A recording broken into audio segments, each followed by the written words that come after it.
நில்லுடி. ஏற்கனவே உங்க வீட்டுக்கும் எங்க வீட்டுக்கும் ஆகாது. தேவையில்லாம பிரச்சனை பண்ணாத. ஒழுங்கா வழி எப்படி? ஏன் என் முறப்பன ஆசையை கூப்பிட கூடாதா? எப்பயோ எதுக்காகவோ எங்க அப்பா வீடு ஏறி ஏழரை கூட்டியிருக்கான். அதுக்கு நான் என்ன பண்ணுவேன்? நீங்களா யார் மனசுல வச்சுட்டு இப்படி பேசுறீங்கன்னு நல்லாவே தெரியும். உன் கருத்துல தாலின்னு ஒண்ணு கட்டினா அது நான் கட்டதான் தாண்டி இருக்கும். எவன் வருவான்னு பாக்குறேன். மத்தவன் மாதிரி அப்பா காசை வட்டி கூட்டு உட்காந்து தின்றவன் நான் இல்ல. இப்ப எதுக்கு நீ மருத்துவமா விழுக்கிற? அவனை சொன்னா மட்டும் போவோம் பொத்துக்கிட்டு வருதோ. வேண்டாம். இங்க பாரு, ஒரு நேரம் மூலம் ஒரு நேரம் இருக்க மாட்டேன். என் குணம் உனக்கு நல்லா தெரியும்ல. நீதான் என் பொண்டாட்டி நான் எப்போ முடிவு பண்ணிட்டேன். ஆட்டைய கலைஞர் நான் ஆட்டாள மகனும் நினைச்சீங்க மாட்டேன். ஏய் சிப வாடி. ஓடி போ, நேரம் வரும்போது பாத்துக்கிறேன். இந்த கஸ்தூரி தண்ணி. ஏண்டி அவ அவ்வளவு பேசிருக்காங்கற நீயும் பாத்துட்டு சும்மாவா வந்த?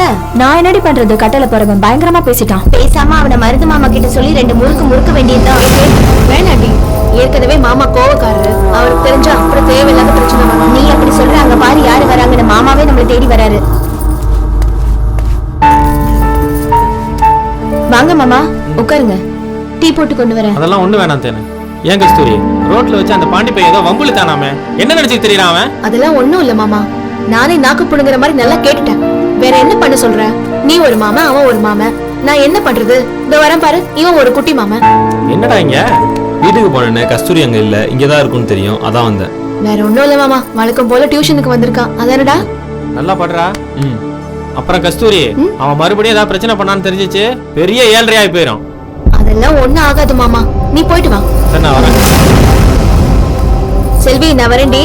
தேனல் வரேன். என்ன மாமனே, உங்க அண்ணன் சொன்ன மாதிரி ஒழுங்கா படிக்கிறியா? எல்லாம் படிச்சுக்கிட்டு தான் இருக்கேன். படிச்சா சரி.